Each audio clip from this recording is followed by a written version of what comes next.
हमारे प्रधानमंत्री यदि 80 करोड़ गरीबों को फ्री का खाना दे रहे हैं, फ्री फंड का खाना दे रहे हैं, फ्री का खाना दे रहे हैं, फ्री फंड का खाना दे रहे हैं, तो क्या हम बधाई के पात्र नहीं है?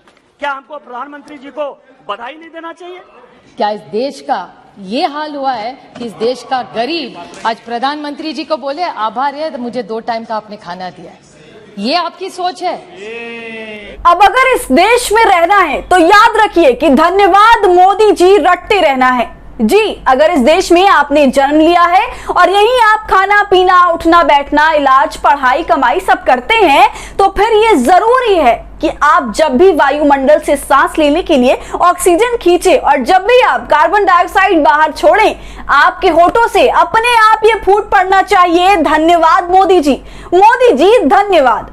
इससे पहले कि आप कहें कि मैं किसी मादक पदार्थ का सेवन कर चुकी हूं, तो आप गलत हैं, क्योंकि आज लोकसभा में सत्ता के नुमाइंदों ने धन्यवाद मोदी जी के बैनर पोस्टर जो कल तक वैक्सीन तक सीमित थे, उसे बीजेपी के सांसद ने आपके तश्तरी से और उसमें परोसी गई तरकारी तक से जोड़ दिया है। नमस्कार, आदाब, आप देख रहे खबर अड्डा और आपके साथ मैं हूं सुम्बुलीरम। बीजेपी सांसद ने आज अमृत काल में कैसे जीना है और अन्न का एक भी निवाला गटकने से पहले अगर आपको भगवान को याद करने की आदत है तो उस आदत को छोड़कर फिर किसे याद करना है, आज लोकसभा में बता चुके हैं। यदि खबर आप तक नहीं पहुंची है तो गौर से सुनिए। अगर आप खा रहे हैं तो मोदी जी के बदौलत, और अगर आप खा पाए हैं और जी रहे हैं तो जाहिर सी बात है वो भी मोदी जी की बदौलत। अब उस अन्न का ऋण अगर आपको चुकाना है तो उसके लिए आपको अपनी जुबान को हल्का सा तकलीफ देते हुए और एक नागरिक के अधिकारों को चूल्हे में डालते हुए कहना है धन्यवाद मोदी जी धन्यवाद। क्योंकि बीजेपी के सांसद ने आज लोकसभा में कहा है कि अगर सरकार महामारी के दौरान से 80 करोड़ लोगों को अनाज मुहैया करवा रही है तो यह सरकार धन्यवाद की हकदार है। और क्या केंद्र में बैठी हुई बीजेपी की सरकार को धन्यवाद नहीं कहा जाना चाहिए? अब भले इस देश में अमृत काल नहीं रहता तो पूछा जा सकता था कि क्या इस देश के गोदामों में भरा हुआ अनाज सरकार के मंत्रियों और सांसदों ने खुद फावड़ा और बैल हाँक कर उपजाया है, या इस देश के लोगों खासकर किसानों की उपजाई वो अनाज है जिसे सरकारों द्वारा इसी देश के करदाताओं के पैसे से खरीदा गया? लोगों के वोट से सरकार है तो भला इस देश के लोग सत्ता का धन्यवाद अपनी ही कमाई और उपजाई खाने के लिए क्यों करें?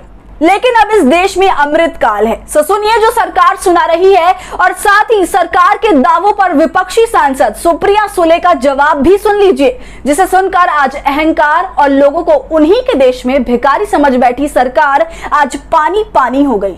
हमारे प्रधानमंत्री यदि 80 करोड़ गरीबों को फ्री का खाना दे रहे हैं, फ्री फंड का खाना दे रहे हैं, तो क्या हम बधाई के पात्र नहीं है? क्या हमको प्रधानमंत्री जी को बधाई नहीं देना चाहिए? माँ रोज बच्चे को खाना खिलाती है ना, तो उसके आभार नहीं मांगती, वो उसका हक है।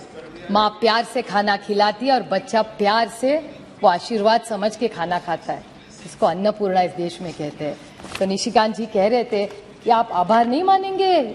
क्या इस देश का ये हाल हुआ है कि इस देश का गरीब आज प्रधानमंत्री जी को बोले आभार है, मुझे 2 टाइम का आपने खाना दिया है? ये आपकी सोच है?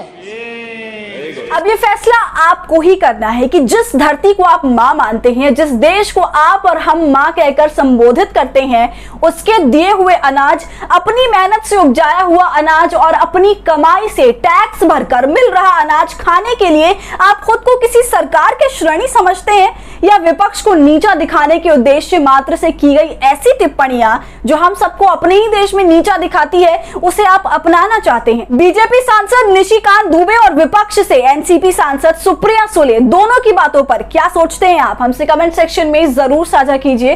वीडियो पसंद आने पर इसे लाइक और शेयर कीजिए, और अगर आपने अब तक हमारे चैनल को सब्सक्राइब नहीं किया है तो इसे फौरन सब्सक्राइब कर लें।